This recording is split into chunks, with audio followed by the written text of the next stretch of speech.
Bismillahirrahmanirrahim. Oke, selamat malam teman-teman sekalian. Selamat malam, berjumpa kembali kita malam ini di channel Raja Ulet. Kenapa saya sebelumnya membuat channel ini namanya pada sesi pertama untuk pembelajaran saya, yaitu channel mancing. Namun ya, berhubung YouTube-nya cuma satu akun, nggak bisa ada perubahan, terpaksa saya hanya nebeng di channel mancing ini. Oke, namun jangan Anda lihat akunnya.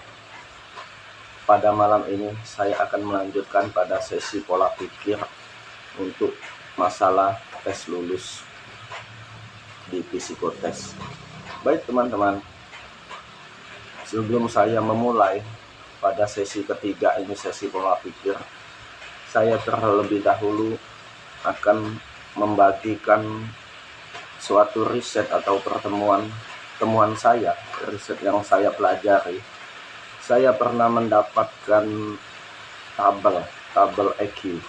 Ini tabel EQ ini yang dibuat oleh, yang disusun atau penciptanya ini dari bangsa Eropa sana, yaitu David Hawkins. David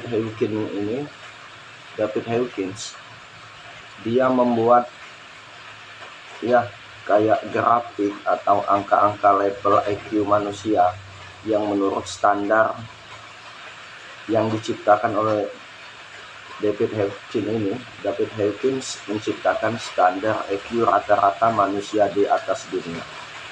Namun setelah saya baca, ternyata David Hawkins ini meletakkan bangsa Indonesia, khususnya orang-orang Indonesia, pada level frekuensi di angka di bawah 80.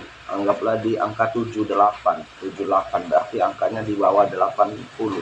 Sedangkan top puncak tertinggi daripada frekuensi level IQ itu ada di angka 500. 400 di 500, 300 di 200, 200 di 100, 100 ke bawah, yaitu oke, saya akan perjelas sedikit level. Kalau angka levelnya di bawah 50, berarti kecerdasan kita, EQ kita itu bermain di angka ketakutan, sangat ketakutan sekali, selalu potensinya penyakit, sudah bermain di angka takut ya, ketakutan. Tapi kalau dinaikkan lagi di level 80, 70, 100 itu sudah di level cemas. Jadi orang Indonesia ini frekuensi kecerdasannya, EQ ini bermain di angka, berarti rata-rata ini pendapat tabel dari David Hawkins tadi. Dia meletakkan angka, berarti orang Indonesia itu EQ-nya rata-rata di angka cemas, terlalu ya waspada, was-was banyak. Ya cemas itu kayak was-was, kayak gimana, nggak ada percaya diri lah. Angka di bawah 100 itu angka kecemasan, was-was, nggak penuh percaya diri.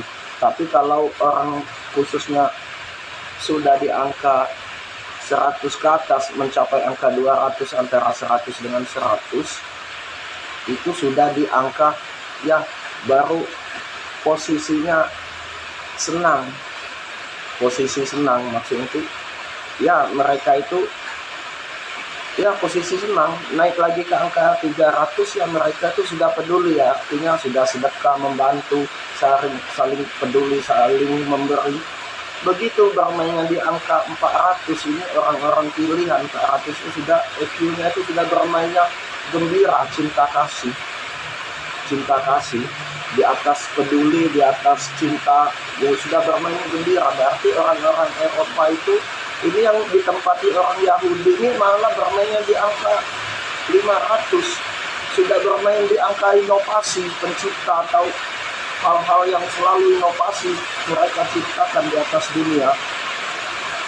Baik teman-teman, berhubung hari ini hari hujan, mungkin frekuensi suaranya agak terganggu, tapi ya nggak apa, kepalangan saya akan coba saya akan coba lagi bagaimana suaranya agar lebih jelas. Makanya saya bingung ini hari hujan ini apakah bisa ditampilkan atau enggak, saya lihat dulu nanti.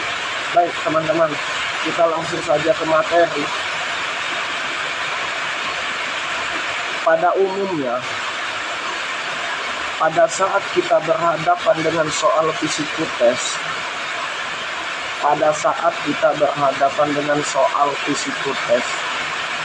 kita selalu begitu ada bukaan perusahaan lowongan pekerjaan, kita baru belajar.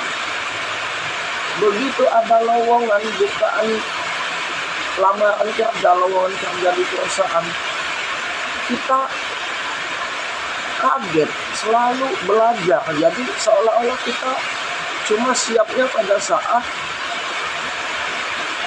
mau ikut tes lowongan kerja aja. Nah, inilah pola pikir orang Indonesia.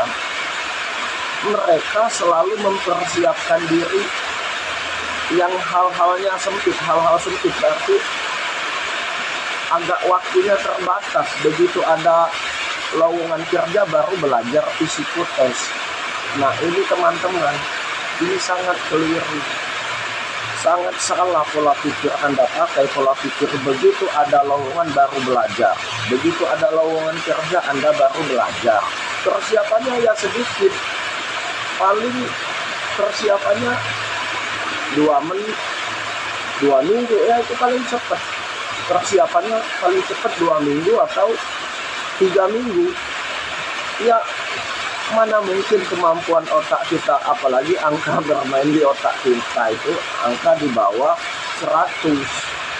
Beda dengan bangsa Yahudi, bangsa Eropa yang bermain di angka 400-500. Mungkin dalam 3 hari mereka sudah mampu menghafal banyak masalah-masalah ilmu. Kalau orang Indonesia ya itulah tadi pola pikir orang Indonesia. Pada saat ada lowongan kerja, kita baru belajar. Pada saat begitu ada lowongan kerja, baru kita belajar. Begitu nggak ada lowongan kerja, kita nggak ada persiapan, nggak belajar. Ini salah teman-teman. Ini salah. Buang pola pikir seperti itu. Pola pikir yang sifatnya baru belajar setelah ada lowongan kerja. Yang benar itu, ini saya tunjukkan yang benar. Ada nggak ada lowongan kerja, ada atau tidak ada lowongan kerja, Anda persiapkan diri untuk belajar psikotes. Ada nggak ada lowongan kerja, harus Anda persiapkan membaca soal-soal psikotes, belajar soal-soal psikotes. Masa bodoh? Ada atau tidak ada lowongan kerja, Anda harus siap. Anda harus belajar. Jadi bodoh amat mau buka lowongan kerja atau enggak ada lowongan kerja, Anda harus belajar psikotes. Itu maksud saya. Dengan pola pikir seperti ini, saya jamin Anda bisa mampu, bisa lolos dengan gampang. Anda menjawab soal-soal. Begitu Anda sudah ada persiapan, sudah belajar full, penuh, segala sesuatu waktu Anda curahkan sepenuhnya untuk belajar. Pada saat ada lowongan kerja dibuka, Anda sudah tenang santai, cemen. Anda menjawabnya, aduh gampang sih, nggak ada rasa takut, nggak ada rasa cemas, malah Anda gembira. Jika perlu tambah lagi, itu nanti. Tapi jika Anda begitu ada lowongan kerja baru belajar, pikiran Anda kaget. Begitu Anda kaget posisi tadi, ya gimana? Mau mendapat pencerahan, mau mendapatkan ilmu, mau melekat, posisi mendesak, kaget, terdesak dengan waktu yang semakin sempit, waktu yang semakin mepet. Sementara tes 3 hari lagi akan dimulai, Anda baru belajar. Aduh, ini sangat keliru teman-teman. Coba ubah pola pikir seperti itu, buang. Jadi ada tidak ada lowongan kerja, Anda harus belajar. Ada tidak ada lowongan kerja, Anda harus siap. Terus belajar, terus fokus. Jangan diharapkan seolah-olah Anda sudah yakin betul Anda akan lulus. Tidak, jangan. Buang pola pikir seperti itu. Yakinkan bahwa Anda harus belajar dan siap. Begitu ada lowongan kerja dibuka, Anda tidak kaget. Yakinlah. Mudah-mudahan begitu Anda kerjakan, Anda tenang, mampu menjawab soal-soal tersebut. Sebab pola pikir Anda sudah gembira, bermainnya di angka gembira. Tapi begitu Anda menjawabnya pada saat lowongan kerja dibuka, Anda baru belajar. Pikiran Anda kaget, cemas. Jadi isian soal-soal itu banyak yang tidak terisi. Ini ubahlah teman-teman. Jadi saya tekankan sekali lagi, tidak ada lowongan kerja, Anda harus belajar soal-soal psikotes. Nah, terus yang kedua, kadang-kadang kita ini teman-teman, kadang-kadang kita selalu lowongan kerja itu berpikirnya kuota. Seolah-olah kuotanya banyak, sumpahnya diterima orang 80. Kita baru berani, begitu diterima kuotanya orang 5, orang 6. Kita ngedrop, buang jauh-jauh teman-teman. Jangan pedulikan itu kuota. Ini kuota. Saya bicara kuota. Begitu kuotanya orang 3, yang diterima orang 3, dia butuh, perusahaan itu butuh orang 2, orang 3. Anda ngedrop, pikiran Anda laju lemah, pikiran lemah, semangat. Ini buang jauh-jauh. Jadi begitu masa bodoh dengan kuota. Yang penting pikiran Anda itu lulus. Mau kuota orang 1, orang 2, orang 3, yang penting Anda itu lulus. Nah, yang kedua, Anda pola pikirnya sering mencari pelamar yang sedikit. Begitu jumlah pelamar 6.000, 7.000, Anda ambil alih pada jurusan yang pelamarnya lebih sedikit. Nggak mau ada tantangan pelamar lebih banyak. Padahal ini menurut saya, meskipun 1 juta pelamar, yang penting Anda itu lulus. Oke, saya ilustrasikan dulu. Sekarang perusahaan tadi diterima 1 orang. Oke, ilustrasi ini jelas nyata fakta yang saya teliti. Dia menerima 1 orang. Sementara pelamarnya nggak ada saingan, Anda sendiri. Oke? Dengar, Bang. Jadi perusahaan menerima 1 orang. Nah, sehubungan kuotanya 1 orang, ternyata pelamarnya, ilustrasi, seandainya pelamarnya Anda sendiri 1 orang, jadi Anda tidak ada saingan. Begitu pelamar 1 orang, Anda sendiri. Tapi komitmen perusahaan, ingat, komitmen perusahaan, Anda harus berhasil di angka, begitu psikotes atau wawancara, Anda harus meraih angka 6. Nah, yang jadi masalah, kita pribadi selaku peserta yang ikut tes psikotes ini atau tes wawancara, mampu tidak mencapai angka 6. Ini maksud saya ini. Jadi Anda jangan berpikir pelamarnya orang 6 juta, 7 juta, masa bodoh, yang penting Anda itu lulus. Nah, kita balik sekarang, Pelamar tidak Anda, pelamar Anda sendiri pelamarnya. Namun perusahaan harus mencari angka 6 baru lulus. Yang jadi masalah, Anda mampu tidak mencapai angka 6.